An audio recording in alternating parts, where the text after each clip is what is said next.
تو यहाँ कहा जा रहा है कि एक मुकाबले में मरियम और सरवत दोनों को ही 24 ज़रब x की ताकत 5 को दो मोनोमियल्स की ज़रब की सूरत में लिखने को कहा गया है। यानी इनको इस 24x की ताकत 5 को फैक्टर या बांटने के लिए कहा जा रहा है। और भाई शर्त यह है कि इसको सिर्फ दो ही हिस्सों में बांटा जा सकता है।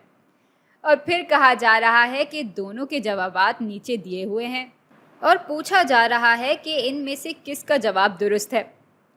भाई मरियम ने कहा कि 24x की ताकत 5 को हम 8x की ताकत 3 ज़रब 3x की ताकत 2 की शक्ल में भी लिख सकते हैं।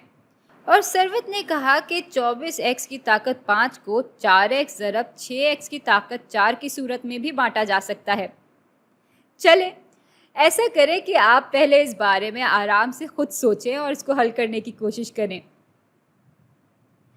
भाई पहले मरियम के जवाब को देखते हैं। अब 8 ज़रब 3 बराबर होते हैं 24 के, तो ये हिस्सा तो दुरुस्त है। और अब x की टर्म्स को आपस में ज़रब देकर देखते हैं।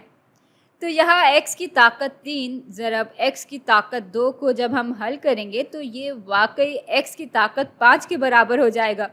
यानी मरियम का हल बिल्कुल दुरुस्त है। और अब आते हैं सरवत पे।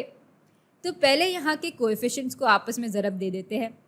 4 ज़रब 6 बराबर होते हैं 24 के। और अब x वाली टर्म्स को आपस में ज़रब देकर देखते हैं कि यही जवाब आ रहा है या नहीं।